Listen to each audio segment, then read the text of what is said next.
A person that mechalel Shabbat cooks for you? Yeah. A person that mechalel Shabbat cooks for you, you're not allowed to eat it.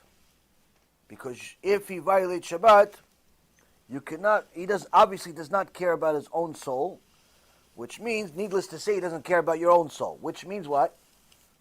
Means that he's not reliable to keep all of the rules as far as kashrut. So, you care about your soul, so if you're going to cook something, or your wife's going to cook something more likely, you're going to make sure that the meat that you buy is kosher, that it's not mixed with cheese, it's not mixed with dairy, it's not mixed with non-kosher, and so on. Him, on the other hand, you can't have that same reliability on. Why? He has no yirat shamayim. He has no fear of Hashem. He doesn't even keep Shabbat, the basic minimum of being a Jew. Which means that if he goes to the supermarket, in the supermarket they sell kosher meat and also non-kosher meat. It's one of these big supermarkets. And they're right next to each other. They're right next to each other. And if he sees the kosher steak is $18 a pound, and a non-kosher steak is $1.80. And they look exactly the same. In fact, the non-kosher is much bigger. What does he do? He says, Yalla, let's go. They won't know. Why? By the time it's on their plate, you can't tell kosher, non-kosher. Can't tell non-kosher, non-kosher. So that guy that's not keeping Shabbat, you can't rely on his food. Can't rely on his food. Where is there a leniency there? The leniency, Rabbi Ovadia says, is if it's your mom. Your mom is Jewish and she is not Shomer Shabbat, unfortunately, but she knows you are. She knows you are, and she's not anti. She's not anti-Torah. If she cooks you food, you're allowed to eat it, as long as you know that all the ingredients she used were kosher and and so on. She doesn't cook non-kosher food ever. She just doesn't keep Shabbat. You could eat her food. Why? Because she loves you even more than herself. But that's, again, only if she cooks only kosher food in general. She just doesn't keep Shabbat. This is more common in Israel than it is in America. But the point is that anyone else, stranger, doesn't keep Shabbat, he's a Jew, doesn't keep Shabbat, can't eat his food. Can't eat his food. Now, there is another leniency if it's a situation where, if it's in restaurants and there's a mashgiach there that oversees all of the ingredients, and in addition to that, he turns on the fire for everyone. He turns on the fire, and he sees that they're putting the ingredients that he verified are kosher. They're simply putting it in the pan. They're simply putting it out of the pan. All they're doing, so he treats them like goyim. Because if a goy, you could use a goy to cook for you if you put on the fire and you put on all the ingredients. You could use a goy. You could. That's not a problem. You have a mashgiach there, you have somebody that's overseeing it. Even you yourself are overseeing it. That's not a problem. But if he by itself, you just show up to his house. You show up to his house, or you show up to shul, and you see that the only guy in the kitchen is this mechalel Shabbat.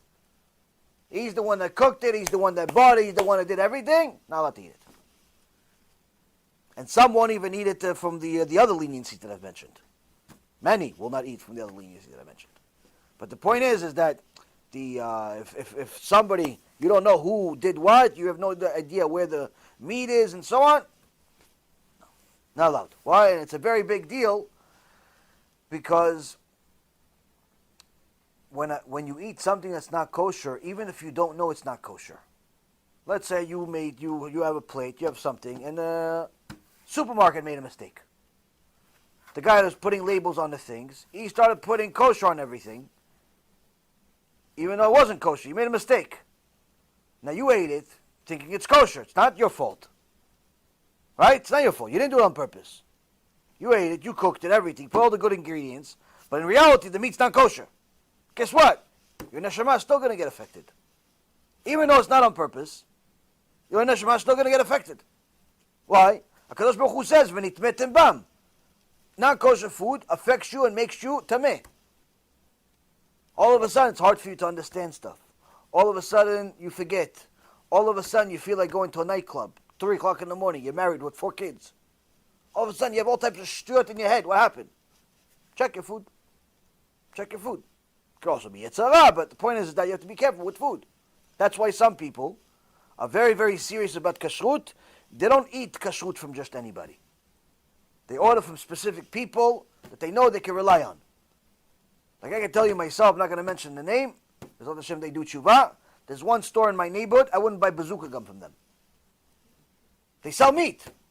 And some people told me it's really, really good quality meat as far as like deliciousness. Me personally, I personally wouldn't buy bazooka gum from them. Why? They don't keep anything. They don't keep anything. They don't keep Shabbat, they don't keep nothing.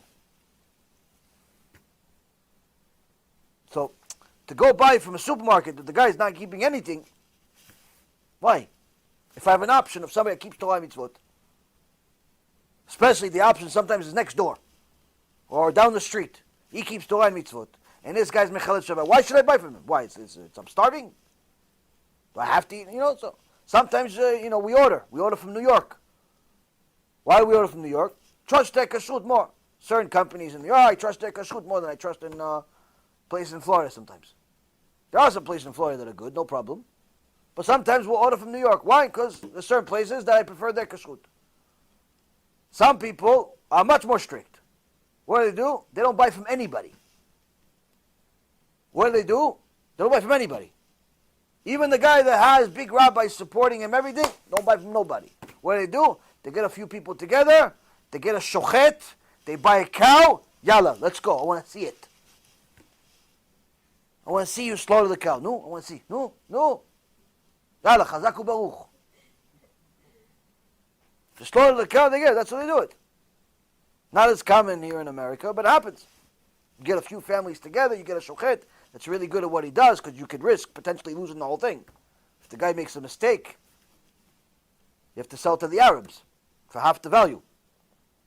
But anyway, some people are very, very strict with it. I think it's a little too much, but point is that everybody's in their own level. Everybody's in their own level. The key is to understand is that when it comes to kashrut, everyone that knows something knows it's a big deal. So don't just eat anything that's, sounds kosher or has a sticker on it. Just be a little more conscious of there's levels of kashrut. And a person needs to be conscious of these things and always be stringent on this. Because it's your neshama on the line. It can affect you, especially if you're learning Torah. So, now, on the other hand, some people say, don't eat meat at all.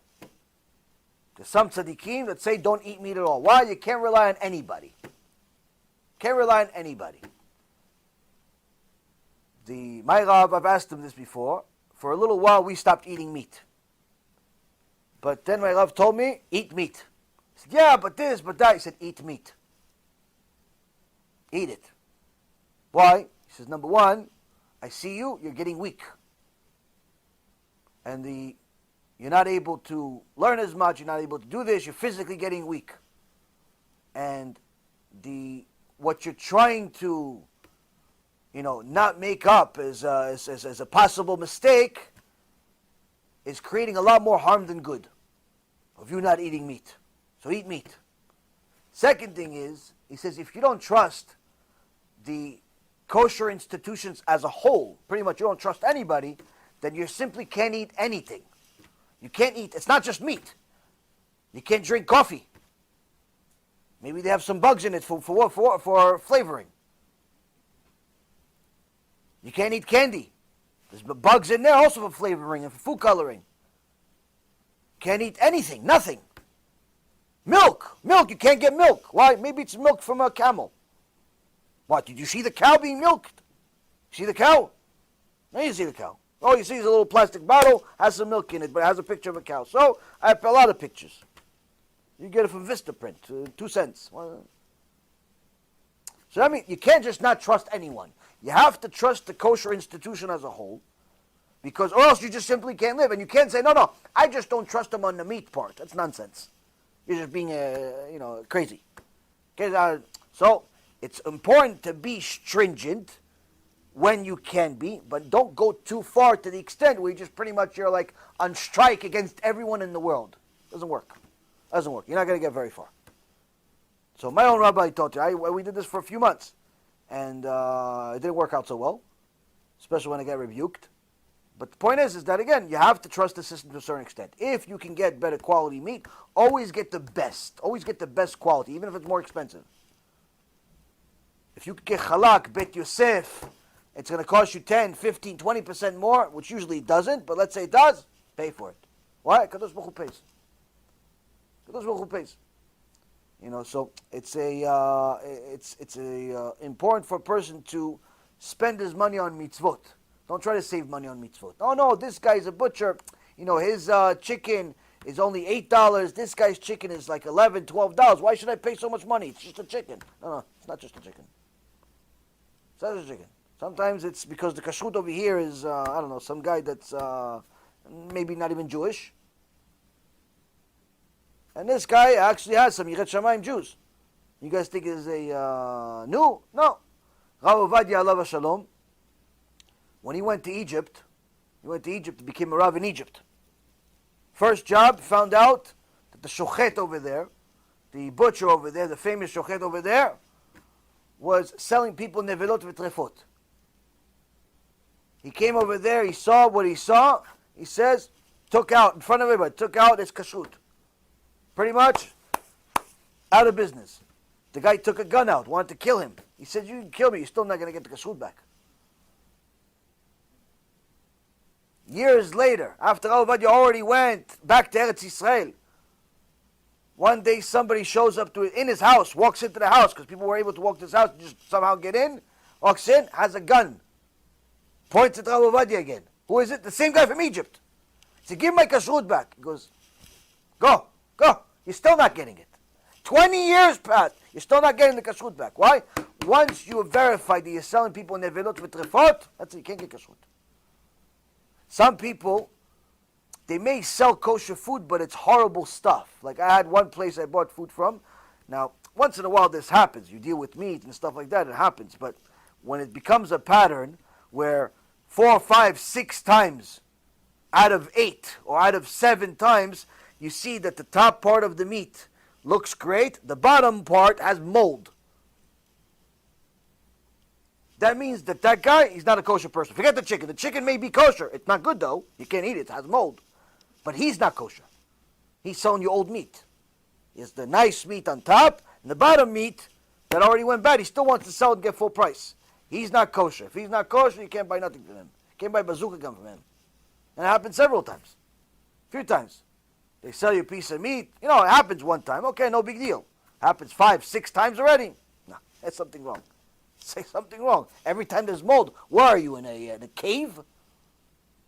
Were you keeping this thing in a sand instead of a fridge? Look, why is that mold? So many times. It's because it's part of the system. This, by the way, happens a lot more. Don't think it's just the Jewish people. This happens on a regular basis in the non-Jewish world. In practically every supermarket, there are complaints of different things that they find in their meat over there, because people that are in the meat industry themselves disclose this, and I saw this with my own eyes, where they say that in the non-kosher world, even if they see that there's cancer in the meat, they sell it. Cancer. There's cancer cells in the meat. There's tumors in the meat, they sell it anyway. They cut out the tumor, obviously. Not going to keep you a tumor. Cut out the tumor, but they sell the rest of the meat. They don't want to lose $5, $10, $20, sometimes more. They sell it. In fact, after the meat goes bad, what do? They put certain enzymes on top of the meat that changes its color, looks brand new. The meat goes back to looking brand new, looks fresh. Looks like they literally just slaughtered the cow or whatever animal 5 minutes ago. They put some enzymes on it. Changes the entire color. I saw it with my own eyes. Unbelievable. Or sometimes they'll inject the meat with water. Why? Build it up. Looks puffier. The real chicken looks like it was on strike of food strike for 3 weeks. But then when you get in the store, it looks puffy, like it was living large, eating McDonald's every day. It's puffy chicken. In reality, you cut it, almost like all the air comes out. What happens? Oh, it's so juicy. It's not juicy. It's just water, buddy. This is water. That's what's in it. It happens. It happens on a regular basis. The meat industry is filthy. Filthy. The goyim, obviously, it's a regular basis. They do this in restaurants. They do it everywhere. So it's to just say no one, not possible. You have to trust the system itself, but you have to be careful. You have to, if you can, get to know who the owner of the store is, who's the mashgiach. Try to find out some things. Try to get as familiar as possible with those people as you can, the best you can. Why? I get some, maybe you don't have to get to know them, but you know somebody that does. Oh yeah, that guy, yeah, he's a good guy. He's Yirat Shamayim, he's a good guy. Learn with him, Daf Yomi, this, that. Okay, if he does that, it's no problem. Have something in it. Have something invested in it. Why? Because, again, like I said, it's a... unfortunately, Erev Rav shows up in many, many different forms and sizes. And money is a fantastic tool to buy Erev Rav. Fantastic tool. Next question.